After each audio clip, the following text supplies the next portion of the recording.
இப்போ வந்துங்க வெண்பொங்கலுக்கு சக்கரை பொங்கலுக்கு நம்ம ஒரே குக்கரில் வச்சுருக்குறோங்க. இந்த டம்ளரில் 1 டம்ளர் பச்சரிசிங்க, 1/2 டம்ளர் பாசி பருப்புங்க சேர்த்திங்க. 1 டம்ளருக்கு அரிசிக்கு 3 டம்ளர் தண்ணி ஊற்றிருக்குறேங்க. 2.5 டம்ளர் தண்ணி ஊற்றினாலே போதுங்க. பருப்பு 1/2 டம்ளர் இருக்கிறனால இதில் 3 டம்ளர் தண்ணியும் 1 டம்ளர் அரிசி 1/2 டம்ளர் பாசி பருப்பு போட்டு ஒரு 2 விசில் 3 விசில் விட்டால் போதுங்க. ஒரு 1/4 மணி நேரம் கூட ஊற வச்சுக்கலாம்.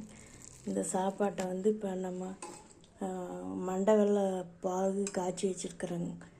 இந்த இடியலில் தட்டிட்டுங்க, இந்த பருப்பு மத்தில் கூட ஃபஸ்ட்டு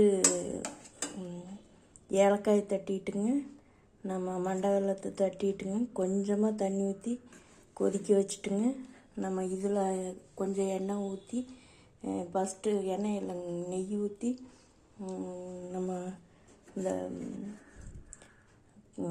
காஞ்ச திராட்சை லேசாக வறுத்துட்டுங்க போட்டுட்டுங்க, அப்புறம் முந்திரியும் வறுத்து போட்டுட்டேங்க. அப்புறம் அதுக்கப்புறம் இருக்கிற மிச்ச நெய்யிலைங்க நம்ம கொஞ்சம் எண்ணெய் வேணாலும் ரீஃபைண்டாக கடலெண்ணெயோட கொஞ்சம் சேர்த்திக்கலாங்க. நான் சேர்த்துலைங்க. ஒரு 2 டேபிள் ஸ்பூன் நெய் இருக்குங்க. அதில் வந்து ஜீரகம் ஒரு 1/4 டீஸ்பூனு, குருமிளகு ஒரு 4-5 ஒரு 10 குருமிளகு, நம்ம எவ்வளவு சாப்பாடு இருக்குதோ அந்த அளவுக்கு ஒரு 5-6 குருமிளகுங்க, ஜீரகம், முந்திரி கொஞ்சம் வறுத்துட்டுங்க, கருவேப்பிலை தலையும் போட்டுங்க, ஒரு 1/4 டம்ளர் தண்ணி ஊற்றிங்க, உப்பும் போட்டிருக்குங்க. இது வந்து வெண்பொங்கலுக்குங்க. இது வந்து சக்கரை பொங்கலுக்குங்க. நெய் வந்து நம்ம ஃபஸ்ட்டு ஏற்கனவே ஊற்றிட்டுங்க, வணக்கறக்கு ஊற்றிட்டுங்க, இதுலேயும் கொஞ்சம் 1 டீஸ்பூன் ஊற்றிருக்குதுங்க. இப்போ நம்ம இதில் எதுவுமே கலக்கலைங்க. அரிசியும் பாசி பருப்புங்க, பச்சை பாசி பருப்பு தோல் எடுத்த பாசி பருப்புங்க.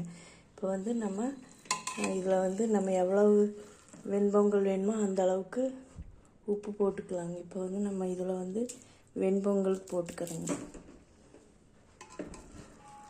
இதில் உப்பு எதுவுமே போடலைங்க. நம்ம இந்த தண்ணியில் நம்ம உப்பு போட்டிருக்கிறோங்க. அதனால் நம்மளுக்கு இது வெண்பொங்கலாச்சுங்க. மிச்சம் இருக்கிறத நம்ம எத்தனை பேர்த்துக்கு சாப்பிட்றதுக்கு வேணுமோ அந்த அளவுக்கு வெண்பொங்கலுக்கு எடுத்துக்கிட்டுங்க.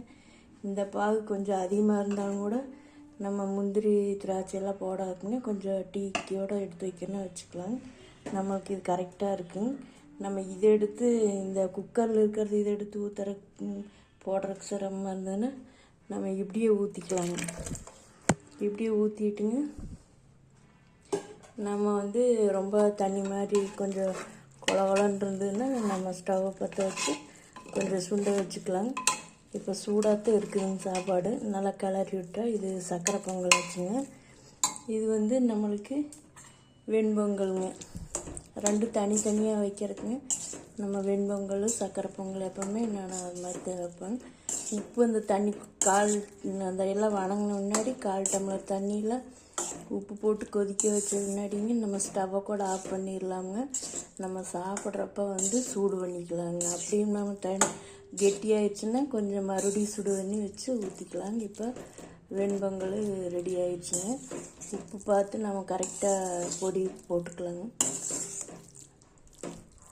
இது வெண்பொங்கல் ஆச்சுங்க. நல்லா கலக்கி விட்டுக்கலாங்க. அப்புறம் உப்பு கொஞ்சம் கலந்து வரும். நெய் நம்மளுக்கு எவ்வளவு தேவையோ ஊற்றிக்கலாங்க. நான் கொஞ்சம் அதெல்லாம் வணக்கறக்களவு ஊற்றினது ஒரு 2 டேபிள் ஸ்பூன் நெய் இருக்குங்க. இதே வந்து கொஞ்சம் பெரியவங்களாக இருந்தால் நம்ம இட்லி தோசையெல்லாம் செஞ்சு சாப்பிட்றப்போ ஒரு கரண்டி அளவு தான் நம்ம சாப்பிடுவோங்க. தனியாக சாப்பிட்றப்போ இது வந்து கொஞ்சம் மிச்சமாக ஒரு 2 பேர் சாப்பிட்லாங்குதுங்க. இது வந்துங்க சக்கரை பொங்கல் நம்ம நல்லா கலக்கி விட்டுங்க.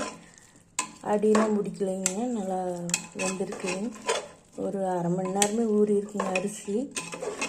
நான் சிம்மில் கொஞ்சம் வேகமாக வச்சா கொஞ்சம் பொங்குற மாதிரி இருந்ததுன்னா நம்ம சிம்மில் வச்சுக்கலாங்க. விசில் வந்தாலும் வரலைனாலும் ஒரு 10 நிமிஷத்தில் ஸ்டவ் ஆஃப் பண்ணிக்கலாங்க. இதை வந்து நல்லா கலக்கி விட்டு வச்சுங்க. இது வந்து நமக்கு இப்போ சர்க்கரை பொங்கல் ரெடி ஆயிடுச்சுங்க. நெய் வேணாலும் நம்ம 1 டீஸ்பூன் போட்டிருக்கிறேன். வேணால் இன்னும் கொஞ்சம் வேணால் ஊற்றிக்கலாங்க. அதிகமாக வேண்டியதில்லைன்னா விட்டுடலாம். நம்ம எவ்வளவு சர்க்கரை பொங்கல் வேணுமோ அதுக்கெல்லாம் ஊற்றிக்கலாம். அப்படி வந்து நம்ம ஒரே டைமில் இந்த பச்சரிசியும் பாசிப்பருப்புமே 1 டம்ளருக்கு 3 டம்ளர் தண்ணிங்க. அரிசி கணக்கு வச்சுக்கிறதுங்க, பருப்பு கணக்கு வைக்க வேண்டியது இல்லைங்க. 1 டம்ளர் அரிசி 1/2 டம்ளர் பருப்பு போட்டுங்க. 3 டம்ளர் தண்ணி, அதே டம்ளரில் 3 டம்ளர் தண்ணி ஊற்றி இன்றைக்கி விசிலே வரலைங்க. கொஞ்சம் வேகமாக வச்சு சிம்மில் வைக்கங்காட்டிங்க விசிலே வரலைங்க. நம்ம வேறு வேலையாக இருந்ததுனால ஒரு 10 நிமிஷத்தில் எடுத்துட்டேங்க. நல்லா குழஞ்சி வெந்திருக்குதுங்க. ரொம்ப நேரம் வேக வச்சுருந்தோம்னா ஒரு 2 விசில் 3 விசில் விட்டாலே நல்லா பச்சை அரிசி சாப்பாடுன்னு பருப்பு வெந்துடும். அப்புறம் நம்ம சர்க்கரை பொங்கலுக்குங்க வெண்பொங்கலுக்குங்க எடுத்து வச்சுக்கலாங்க. இப்போ ஒரே தடவையில் நம்மளுக்கு வெண்பொங்கல் சர்க்கரை பொங்கல் கிடச்சிருச்சுங்க.